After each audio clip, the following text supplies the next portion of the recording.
E tem um outro aspecto nisso, né, também, né, Leandro? Venhamos, né? A gente sabe muito bem que nós não podemos nem sequer comparar o nível de serviços públicos que nós temos no Brasil em relação aos serviços públicos, por exemplo, de uma Inglaterra, de uma Alemanha, mesmo dos Estados Unidos. Então, esses caras falam muito que, não, nós temos um serviço público no Brasil que é menor que o dos Estados Unidos. Sim, até pode ser menor em termos de número de servidores públicos, mas, cara, em termos de consumo do PIB, o serviço público brasileiro tem um PIB de 13,5%, custa 13,5% do nosso PIB, enquanto que nos Estados Unidos tem 9,5%. Então, os caras aumentam um monte de imposto e na outra ponta a gente não vê nenhuma medida de contenção de gastos deles, né? E tem uma diferença brutal, Alexandre, que é o seguinte. Aqui nos Estados Unidos, quando o Congresso resolve não votar o orçamento, às vezes tem, né? Acontece até com certa frequência. Há um impasse, o Congresso não vota o orçamento, então não há autorização de novos gastos. O que acontece, no dia que isso acontece, o funcionalismo público para de receber naquele mesmo momento.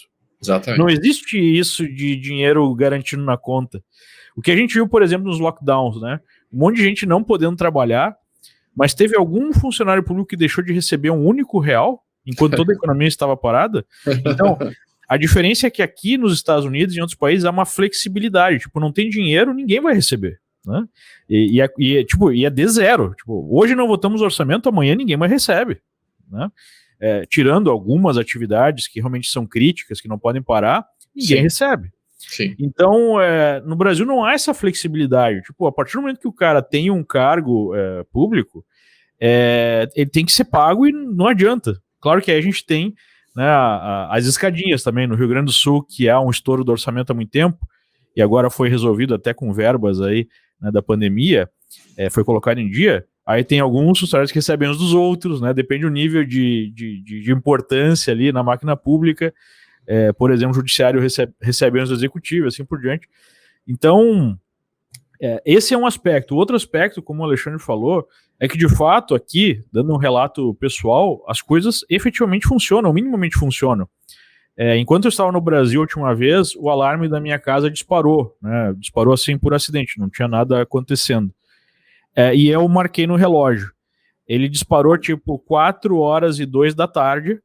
Às 4h05 da tarde, tinha um policial na frente da minha casa me ligando, perguntando se estava tudo certo, porque ele não estava vendo nenhum movimento e o alarme tinha disparado e o que eu queria fazer a respeito. Se era para ele entrar na casa ou não. Tipo, 3 minutos depois. Né? Cara, não vamos longe, cara. Olha só, a minha avó, tá, ela morava na Califórnia, ela morava em São José. E aí a minha avó, ela já tinha mais idade, né?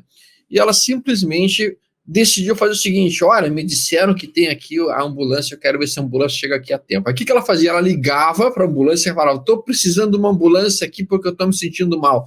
E daí ela ficava no relógio cronometrando para ver quanto tempo os caras chegavam. Cara, a média de resposta deles era 3 minutos e meio, 4 minutos, estava lá uma ambulância na porta da casa dela. E óbvio que dela pagava uma multa porque ela não estava sentindo mal, mas pelo menos ela se sentia segura de que no que ela chamasse alguém, ela tinha socorro, no que ela precisasse de polícia, tinha polícia, no que ela precisasse de segurança, ela tinha segurança.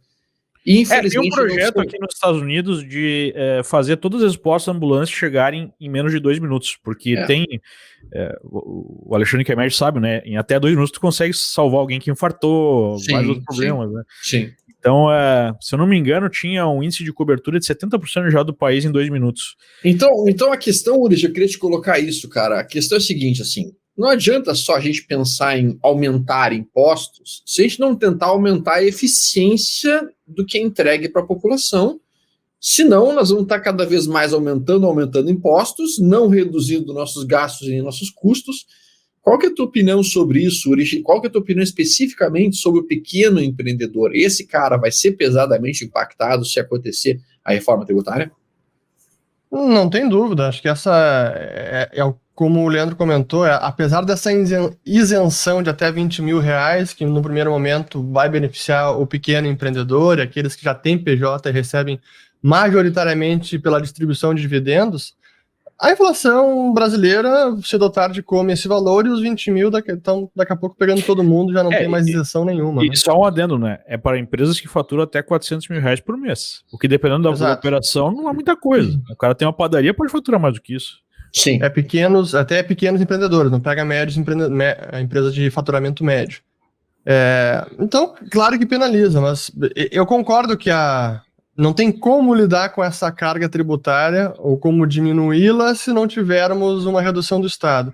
Mas aí também vem aquela pergunta, né? Bom, o que deve buscar antes? É reduzir o Estado ou reduzir a carga tributária? Porque se nunca reduz o Estado, então não pode diminuir a carga tributária. Então, e aí fica nesse jogo que, no fim das contas, só aumenta a carga tributária ou não reduz gasto e vem a comida pela inflação, que é o que acaba acontecendo sempre. Mas é um dos grandes problemas que o Paulo Guedes, acho que em parte conseguiu endereçar. A reforma da Previdência é uma forma de conter gasto futuro, manutenção de teto de gastos é uma forma de conter também o crescente gasto público, não contratar mais funcionários públicos, que também foi uma coisa positiva desse governo, também foi feito, mas o problema é que se ano que vem muda o governo e vem algum mais gastador, aí tá pronto, aí ralou. Acompanhe o Almoço Grátis todas as segundas-feiras ao meio-dia e quer complementar o seu conhecimento com mais conteúdo de qualidade sobre o mercado? Lá na área de conteúdos exclusivos da Liberta, você tem acesso a cursos gratuitos sobre o mercado, trades, ciclos de mercado, calculadoras de investimento, comparativos de carteira, playlists, podcasts e muito mais conteúdo de qualidade para investidores.